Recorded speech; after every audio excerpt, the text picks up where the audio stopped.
अब हमारा नेक्स्ट जो सिस्टम है वो है नर्वस सिस्टम, जिसे हम तंत्रिका तंत्र भी कहते हैं ना। नर्वस सिस्टम का मेन काम क्या है? कंट्रोल एंड कोऑर्डिनेशन, यानी कि द सिस्टम हु कंट्रोल और कोऑर्डिनेट होल बॉडी, यानी पूरे शरीर को कंट्रोल और कोऑर्डिनेशन पर जो सिस्टम काम करता है उसे नर्वस सिस्टम कहते हैं।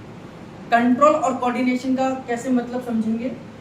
अगर कंट्रोल और कोऑर्डिनेशन को समझना है तो जैसे फॉर एग्जांपल हम चाय पीते हैं, तो चाय कैसे पीते हैं? पहले हम कप को पकड़ते हैं, कप को अपने कंट्रोल में लेते हैं, है ना। फिर कोऑर्डिनेशन क्या है कि कप और आपके लिप्स दोनों पास पास आने चाहिए। ऐसे तो नहीं पी सकते चाय को, तो कप को पकड़ा, अपने कंट्रोल लिया और फिर उसको लिप्स के साथ लगाया और लिप्स खुलते हैं, चाय अंदर जाती है, लिप्स बंद हो जाती है ना। तो यानी कि कंट्रोल और कोऑर्डिनेशन, कोऑर्डिनेशन और कंट्रोल को अगर और अच्छे से समझें तो जैसे हम अपना बटन लगाते हैं, ये सिंपल है, ये बटन खुला हुआ है, ये बटन है। जब हम शर्ट पहनते हैं तो पहले इस बटन को अपने कंट्रोल करते हैं, इस कब्जे को हम कंट्रोल में लेते हैं, दोनों कंट्रोल हो गए, दोनों को हमने पकड़ा और दोनों को आपस में मिलाया और फिर बटन को लगाया। तो कई बार हमने ये पेशेंट्स को देखा है कि बहुत सारे पेशेंट अपने जूते के फीते नहीं बांध पाते हैं, क्योंकि उनका कंट्रोल तो है, कोऑर्डिनेशन नहीं है। वो इधर चला जाता है, कभी इधर बन जाता है, कभी इधर चला जाता है। तो बहुत सारे व्यक्तियों में ये कंट्रोल और कोऑर्डिनेशन की प्रॉब्लम है। वो जो भी प्रॉब्लम है वो नर्वस सिस्टम की प्रॉब्लम है। यानी कि जब कई सारे लोग कहते हैं कि मैं कप नहीं पकड़ पाता, हाथ हिलता रहता है, तो ये नर्वस सिस्टम की प्रॉब्लम है। कई सारे लोग कहते हैं कि मैं अपने पेन से साइन नहीं कर पाता हूँ, अब मेरे साइन चेंज हो गए हैं, बैंक वाले मेरा चेक कैंसिल कर देते हैं, यानी कि वो कंट्रोल और कोऑर्डिनेशन की प्रॉब्लम है। तो कंट्रोल जब आपकी बॉडी का, आपका कंट्रोल आपकी बॉडी से हट जाए, कोऑर्डिनेशन बिगड़ जाए, तो वो नर्वस सिस्टम की बीमारियां हैं। तो हमारा नर्वस सिस्टम कंट्रोल और कोऑर्डिनेशन पर आधारित है। ये कंट्रोल और कोऑर्डिनेशन में हम सिस्टम में ये देखते हैं कि हमारी हर सिस्टम कहीं ना कहीं छोटी छोटी सेल के माध्यम से बनता है ना। हर सिस्टम छोटी छोटी सेल से बना है। मैंने आपको बताया था शुरुआत में कि हमारी बॉडी हजारों हजारों हजारों करोड़ सेल से बनी हुई है। हमारा डाइजेस्टिव सिस्टम अलग सेल से बना है, रेस्पिरेटरी सिस्टम अलग सेल से बना है, नर्वस सिस्टम हमारा अलग सेल से है। ये हमारी नर्वस सिस्टम की सेल है, ये जो सेल है ये नर्वस सिस्टम की सेल है। और सेल के चैप्टर में मैंने आपको बताया था कि सेल कैसी भी हो सकती है।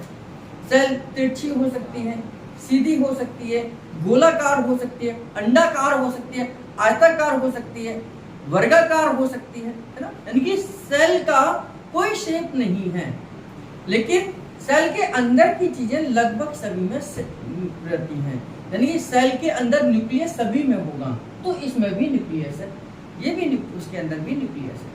तो सेल की शेप बदलती रह सकती है, लेकिन सेल हर सिस्टम की पहली इकाई होती है। तो नर्वस सिस्टम की पहली इकाई है न्यूरॉन। ये हमारा न्यूरॉन का डायग्राम है। ये न्यूरॉन ऐसा दिखता है। इन्हीं न्यूरॉन से करोड़ों करोड़ों खरबों जब न्यूरॉन्स आपस में मिल जाते हैं, आपस में मिलते हैं, तो ये नर्वस सिस्टम को बनाते हैं।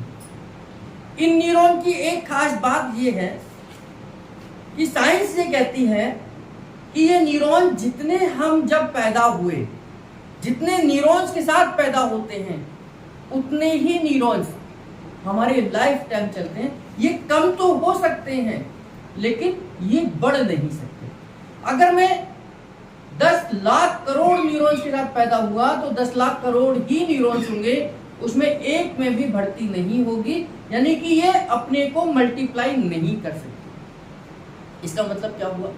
जैसे अगर मुझे हाथ में चोट लग जाए या खरोच आ जाए, तो आप देखेंगे कि 2-3-4 दिन बाद वो खरोच धीरे धीरे बढ़ जाती है, वो चोट का निशान भी खत्म हो जाता है, चोट ठीक हो जाती है। यानी कि उस एरिया की सेल ने अपना डेवलपमेंट करा, अपने को रीग्रोथ करा, 1 से 2 बने, 2 से 4 बने और उस एरिया को हील कर दिया, उस एरिया को हील कर दिया, यानी कि वहां सेल डेवलप हो रही है।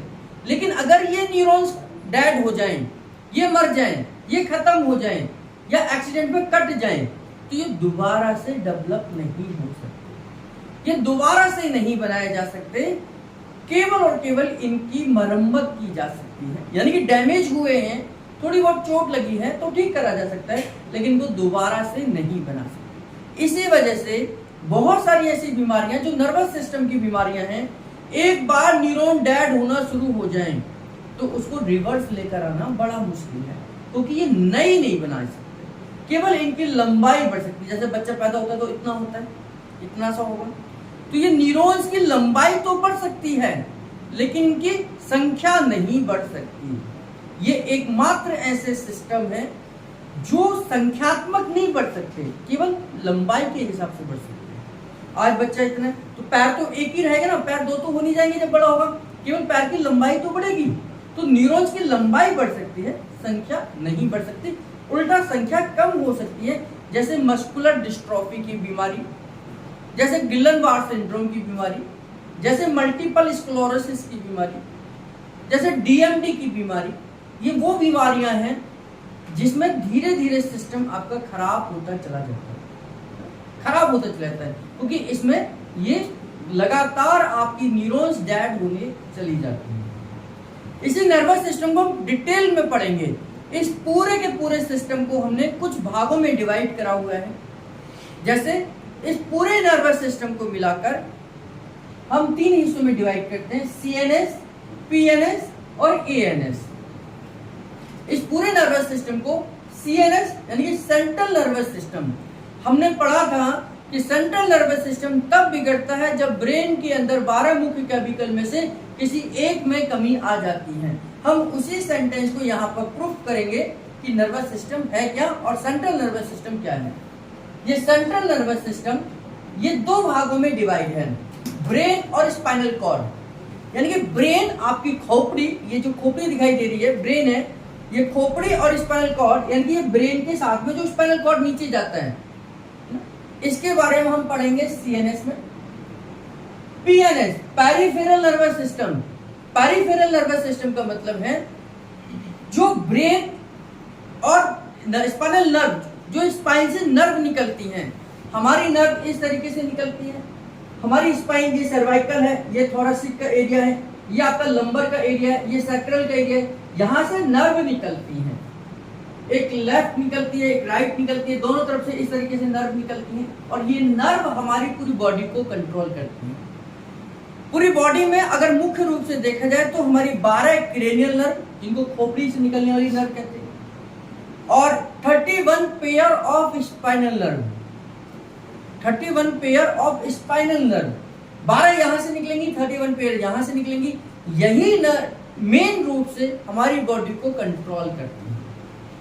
हमारे हाथों की कोई समस्या हो, मेरे हाथ में मूवमेंट नहीं हो रही हो, या मेरे को हाथ में कहीं दर्द आ रहा हो सकता है ये यहां से निकलने वाली नर्व में से किसी में दिक्कत है। तो 12 हमारी क्रेनियल नर्व हो गई और 31 पेयर ऑफ स्पाइनल नर्व हो गई। तो टोटल कितनी हो गई?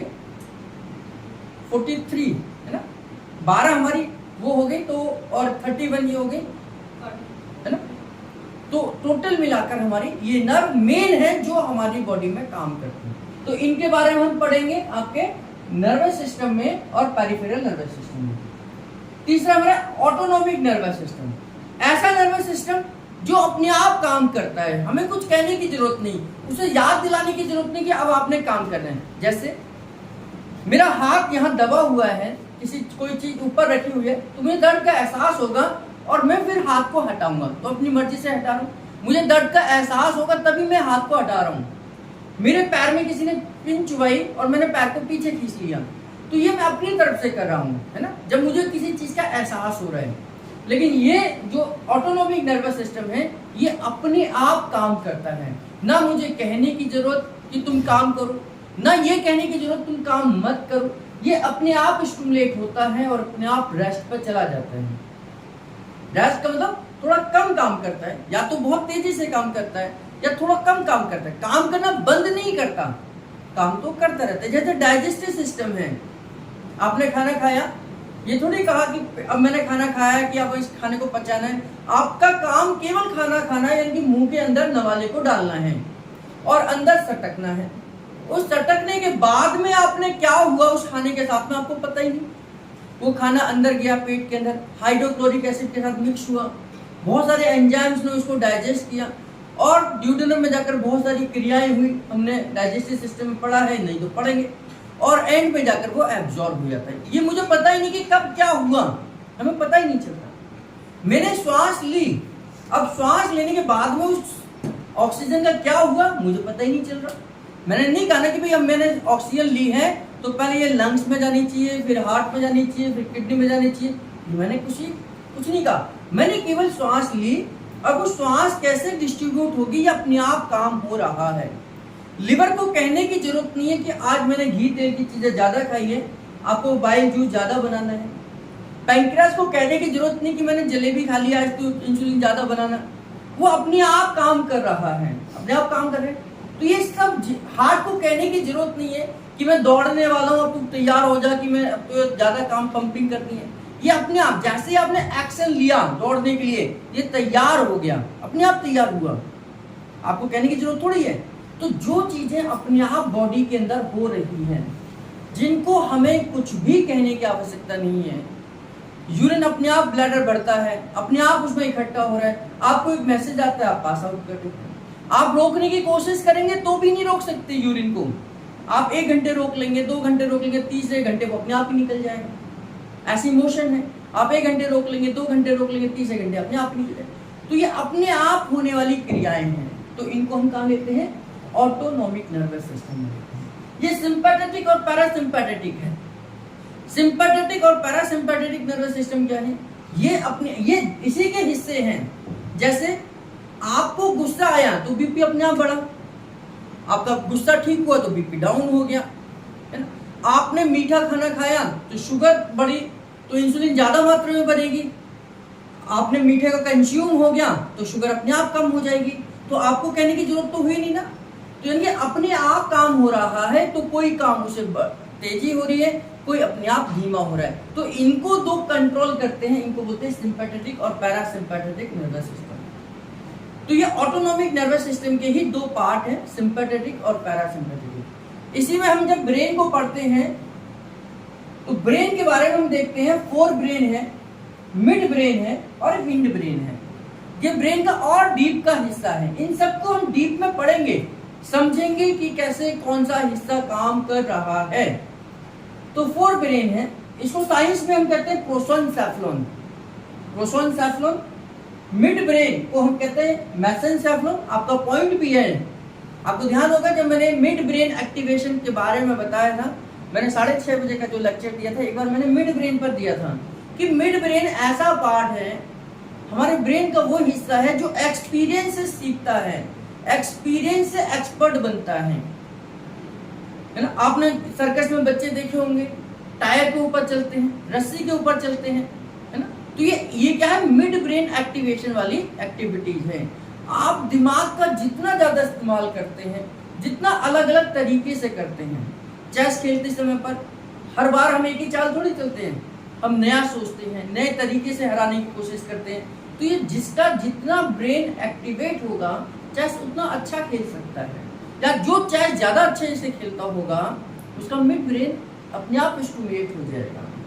तो मिड ब्रेन को मेसेनसेफेलॉन कहते हैं, हिंड ब्रेन रोम्बोसेफेलॉन कहते हैं। ये हिंड ब्रेन के क्या पार्ट हैं, इसमें कौन कौन से पार्ट्स आते हैं? मिड ब्रेन पर हम कैसे काम करते हैं, 4 ब्रेन पे हम क्या काम करते हैं, कैसे काम करते हैं, इनका क्या फंक्शन है, ये पूरा का पूरा सिस्टम हम इन पूरी की पूरी जानकारी को हम इस नर्वस सिस्टम में पढ़ेंगे, यानी कि तंत्रिका तंत्र में पढ़ेंगे।